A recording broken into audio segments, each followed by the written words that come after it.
The recipe for the best marinara sauce in the world was an elusive one. Whether you call it marinara sauce, spaghetti sauce, Sunday gravy, whatever you call it, it's that beautiful red sauce that's used in Italian cooking. Anyone that's been watching my channel for any length of time knows that I have a background in personal training. I'd get to the gym at 5 o'clock in the morning for my first client, and right behind me every morning, an Italian grandma that worked at the store next door would pull in. She would open the back door, turn the lights on, and then start her sauce or her gravy. I'm just going to call it sauce, but some people might argue about that. But after my first client or two, I'd always walk outside, get a little bit of fresh air, and catch the smells coming from next door. Sometimes I'd walk over and say hi, and she was always hard at work, stirring the sauce.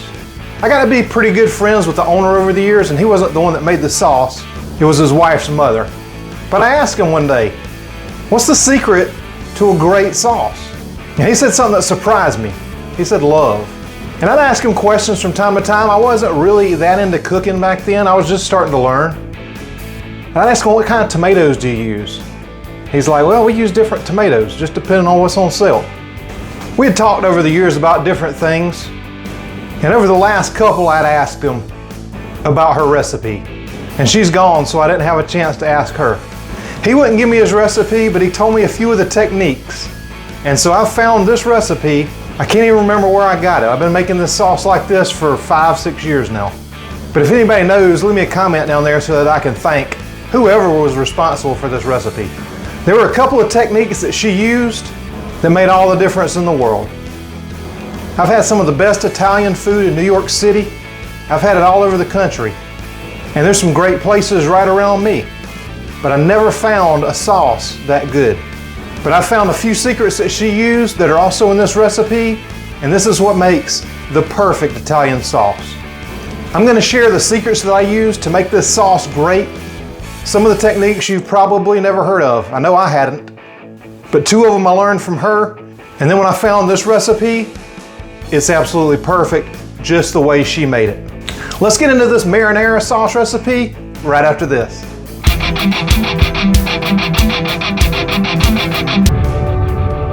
So there's a million marinara, Sunday gravy, tomato sauce recipes out there, but I never found one that I liked quite as much as her recipe.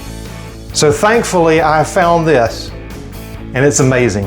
The secret to this are simple but good ingredients, and a couple of these techniques are absolutely essential to make this sauce come out the way that it should come out. So over the years I've learned about cooking, and I didn't understand it when he told me that all those years ago, but now I do.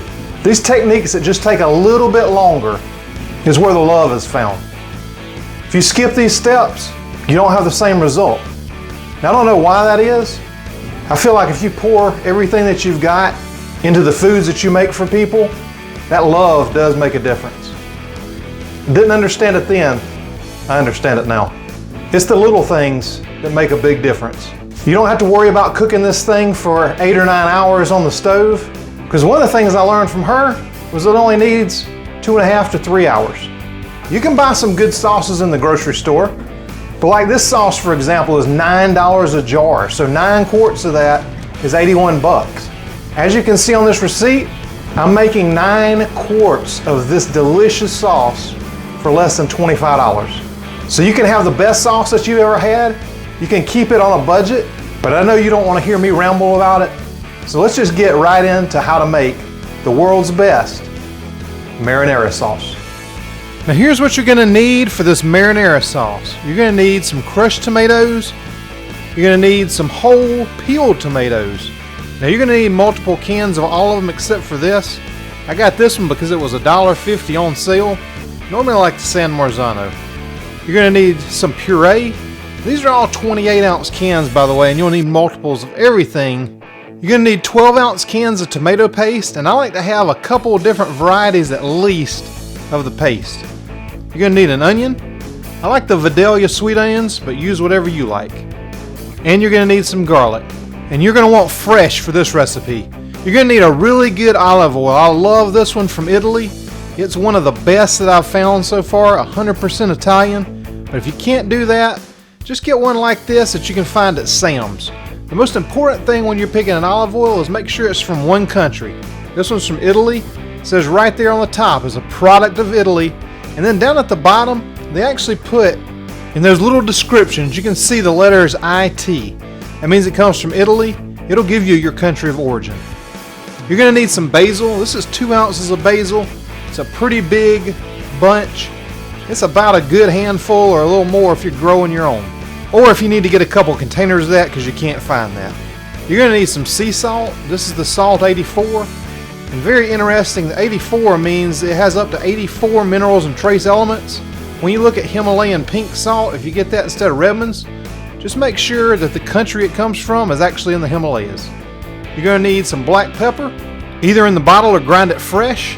You're going to need some garlic powder, and this is the one that I like, the Badia. You can find it at just about any grocery store. You're going to need dried basil as well, and I know we've got the fresh, but you're going to need that too. And in case you just started cooking, I'm going to show you the tools that you're going to need. You're going to need a hammer.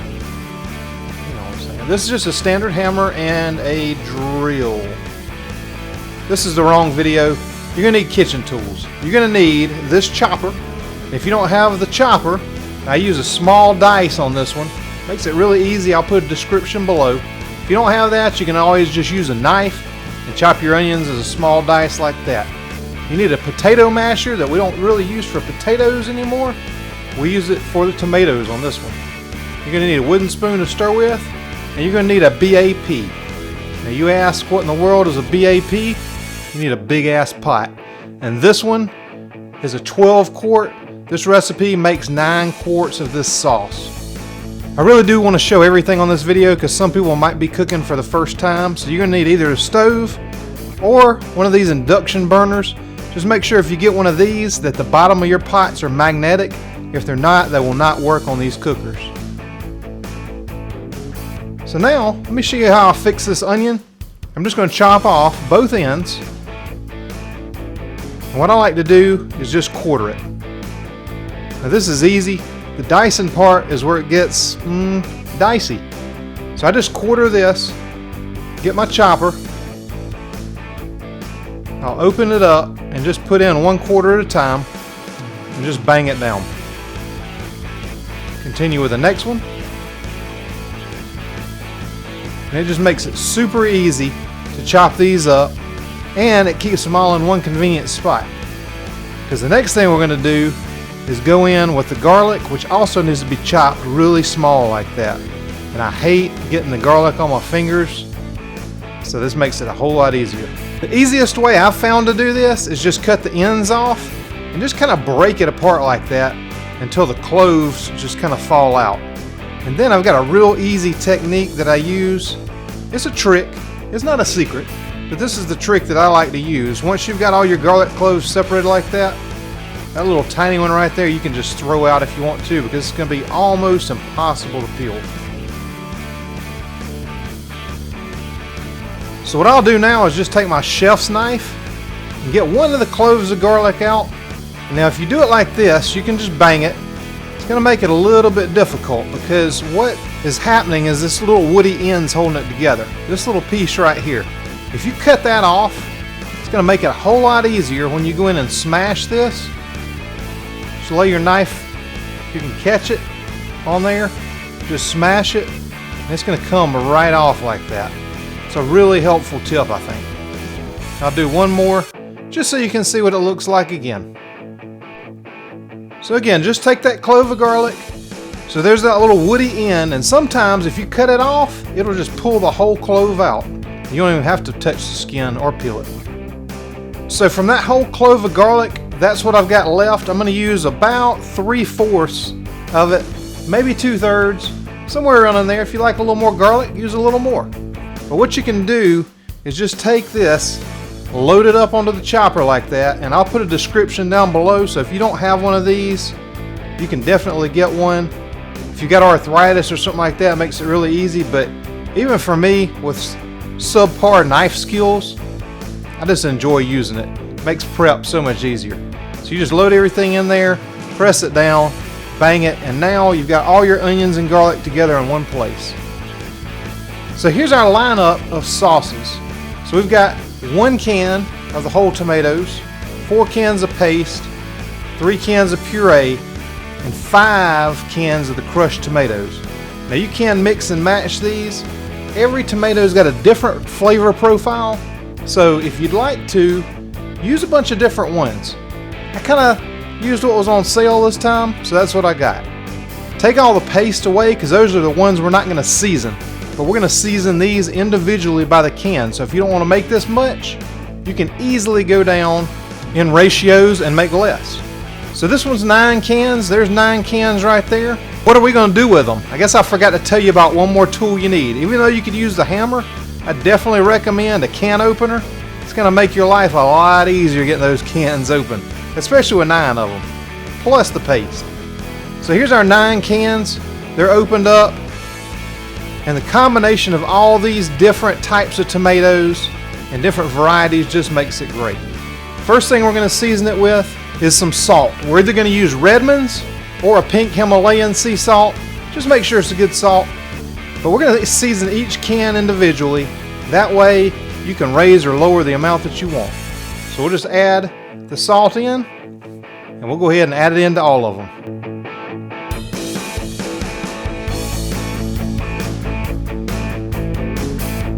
I bet you I just messed some of y'all up when I missed that can right there. OCD or ADD or anything like that, it just messed you up. There we go. The next ingredient we're going to season with, we're going to go in with the dry basil. I know we used fresh basil, but we're going to go in with some of this too. And don't worry, I'm going to put the recipe down below so you don't have to follow along and write all this down.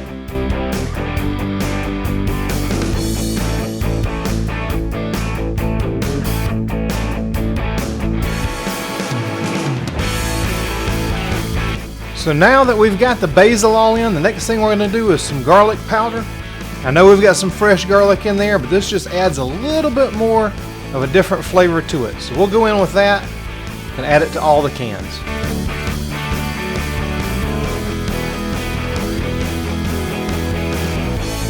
And now the last ingredient we're going to add in is our black pepper. And hey, the great thing about seasoning like this, if you just wanted to do a sauce by yourself one night, you take 1 can of this, season it like that, mix in a little bit of whole tomato. I'll show you all the steps, a little bit of paste.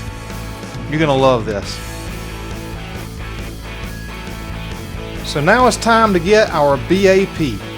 So to that, we're just gonna take the onions and garlic and just put them in right together. You don't need to add any oil ahead of time, because we're just gonna get the olive oil now. This is how you know how much to use. You just want to cover all of the onions and garlic, but you also want a little bit extra because it's going to add some flavoring to the sauce. And you're going to see when I show you my secret in just a second why you're going to need that extra oil.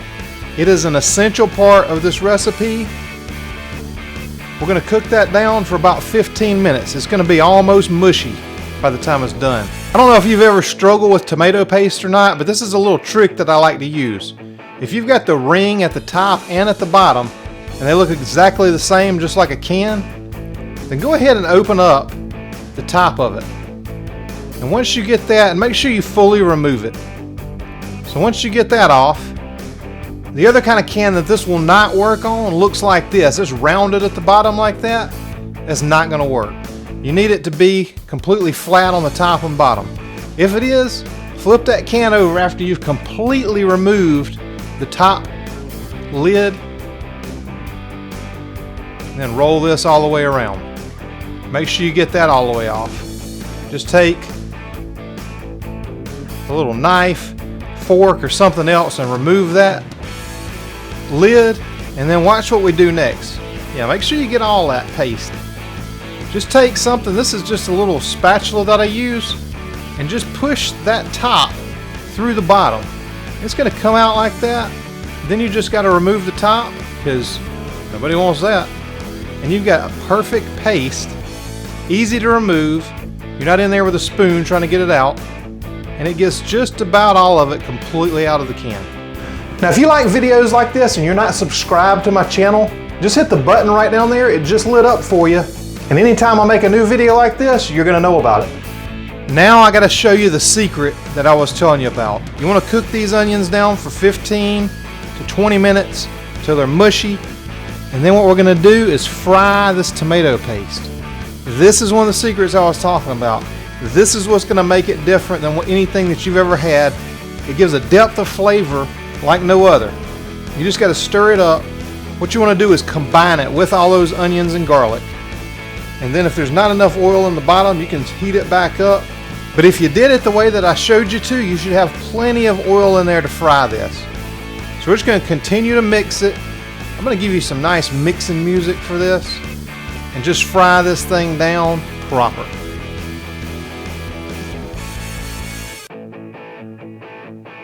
One thing I do want to point out, you can leave this in there for about 10 to 15 seconds without stirring it, but don't let it sit. It'll burn. And if you burn it, you've ruined the whole thing. Now, the first can we're going to add in is our whole tomatoes, because we're going to go ahead and take our potato masher or tomato masher, and we're going to go in and mash all of those tomatoes up. That's the first step you want to do, just to get a few chunks in there, give it a little different texture. It makes it really great. Then you can go in and just start adding your other cans in, one at a time. Your purees, doesn't matter what order you put them in at this point.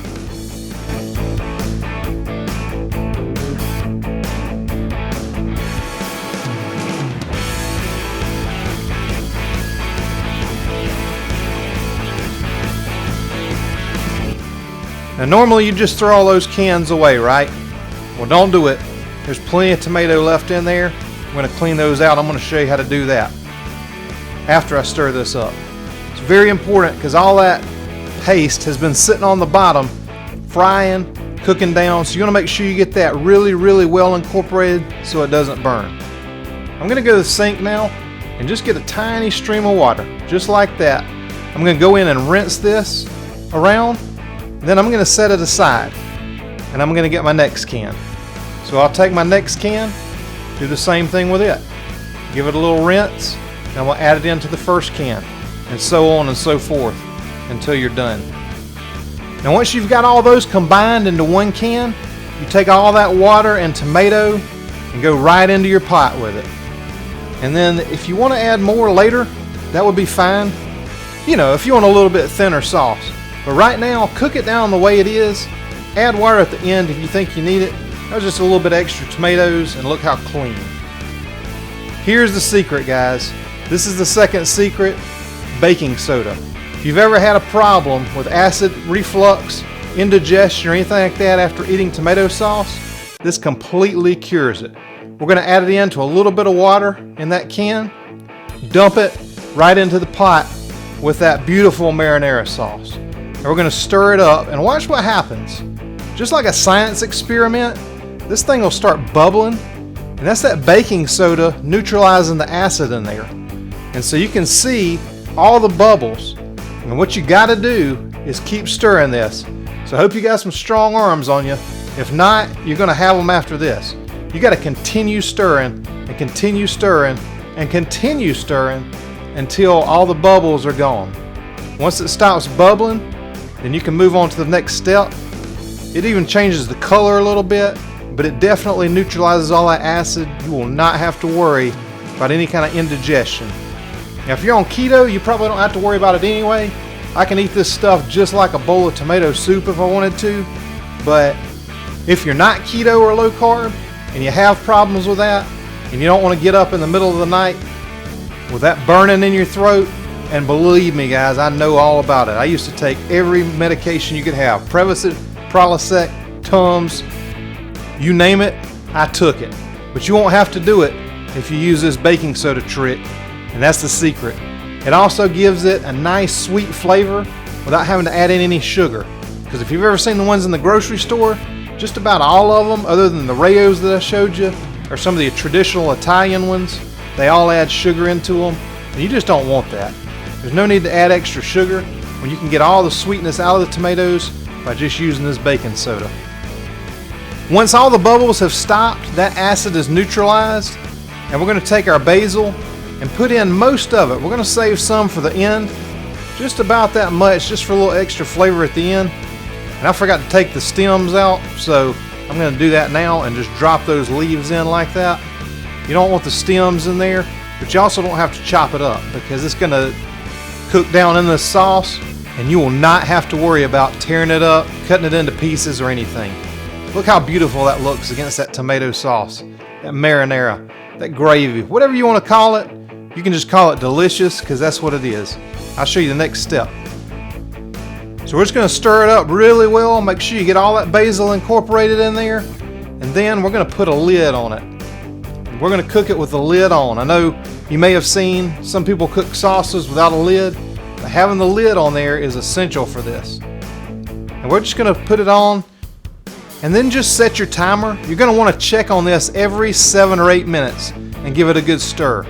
And what you want is it's going to pop just a little bit. It's not going to boil. You don't want boiling because that's going to burn it. This is what you want. See how it's popping in there like that just a little bit? Just a little pop here or there. You don't want it rapidly boiling. Stir it up. And we're going to set 2 different timers at this point because once you lower the heat down to a low, then we're just going to cook it on just above low, and we're going to stir it up every 30 minutes. Then the total cooking time is going to be 2.5 hours. Sometimes you can go a little longer if you want to, but I feel like 2.5 hours is perfect.